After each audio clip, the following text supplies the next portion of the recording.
I'm going to read a letter that I just wrote to my doctor. This letter strengthens my position that it's my body and my choice, and self-ownership is a fundamental principle of every human. You own your health. So now we're going to elucidate some of the problems with the healthcare system. That's going to be very clear in this letter, which I will begin now. Thank you, Tara, for reordering the test strips. I may need assistance using them as I have faced challenges previously.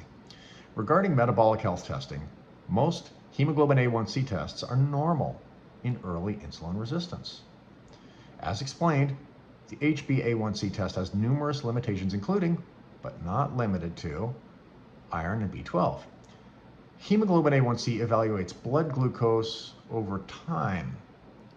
Normal HbA1c values do not indicate optimal metabolic health and are unreliable for detecting early IR, insulin resistance. The correlation between high blood glucose, insulin resistance, and cardiovascular disease is well established, even if conventional medicine still ignores it, and they do. Metabolic health is a good predictor of health span and of vascular and neurological health. There is the argument that VO2 max is the best longevity predictor, but VO2 max is dependent upon metabolic health, so that supports the claim, doesn't refute it. Additional tests, such as fasting insulin levels, OGTT, oral glucose tolerance test, and monitoring of blood glucose can provide a more comprehensive assessment of metabolic health. I'd like to get new strips and pinpricks for the blood glucose monitor. I need these to monitor my blood glucose. The BGM does monitor blood glucose levels with a margin of error unknown to me, but it does not monitor elevated fasting glucose or impaired glucose tolerance. That's why the OGTT and the HOMA-IR tests are necessary. We've been over this so many times. Please order OGTT for insulin resistance, not pregnancy. You have repeatedly said this test is for pregnancy, despite my rebuttals. This is a category error. It's like saying, water comes out the toilet. Therefore, let's drink Brondo. It's got electrolytes. Again, the OGTT test is more sensitive than fasting glucose for early detection of impaired glucose tolerance and will be useful for assessing my glucose tolerance, which is relevant to metabolic health.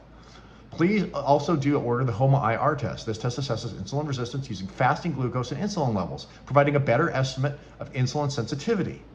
And the insurance will likely cover it too. I was prepared to go to the lab for the test today. However, I find myself re-explaining what I had clearly communicated during our last discussion, which is consuming a significant amount of my time. Passive denial. Maria first said that my A1C level was normal, so I don't have diabetes and thus don't need any more tests. Then she said that she got that from the notes from Shinali and transferred me. Then she took me off hold and said her manager would call me. It's really discouraging to hear this. I gave succinct to this person, Shinali, I gave succinct overview of why it's important to keep my blood glucose under control, avoiding spikes, and the inadequacies of the HbA1c to accomplish that goal. If an endocrinology referral requires abnormal HbA1c levels, and I'm pretty sure they do, which is a failure of the system, I won't qualify as I don't meet that requirement. So I feel as I'm not being heard. HbA1c tests are normal in early insulin resistance. This test estimates the average blood glucose levels over the previous 2 to 3 months, and its result is affected by many other factors. The HbA1c test does not monitor stable blood glucose. In a test of 207 volunteers with no history of diseases, normal HbA1c levels with abnormal glucose tolerance and insulin resistance were noted in 85 and 67 patients respectively. Right. So out of 207 people who were normal and healthy, 85 of them had problems with glucose tolerance. That's almost half of them. And 67 had insulin resistance. That's like a third of them. And you're going to tell me that we don't need this until my HbA1c level? These are people who had normal A1c levels. And the test is the utility of hemoglobin A1c in detecting risk of type 2 diabetes, comparison of hemoglobin A1c with other biomarkers. Shows that the other biomarkers are more reliable. Now, why would they avoid giving the other biomarkers? Because that's what they are trained to do. They do what they're trained to do in school, right? So should we listen to the experts, really?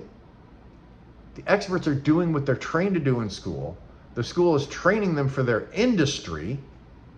They are employees. working for a system that makes money treating conditions. So if we get early detection of, ooh, your blood glucose is off, you need to fix that, dude.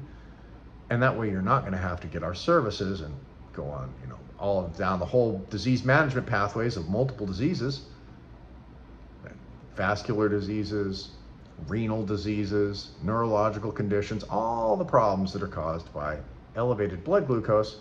You can avoid those, but we're not going to let you avoid those because we're going to use a faulty test. We're going to keep using that. Is it ignorance or is it stupidity? Well, when the research shows that they could be doing things a better way and they willfully ignore that research, ignore the evidence, and act in accordance with profit, that indicates that it's not just ignorance. They're making money off of this, and they're doing it at the expense of our health. So if you think you can just go to the doctor and trust the doctor and listen to what they say, you're woefully naive. You're mistaken. It's your health. You own your health. Your doctor is not your friend. They're making money from treating diseases. They're professionals. Just like the cops aren't your friend. So they say, we're just going to search your car and let you go on your way. They're not your friend. They're not trying to make it easy on you.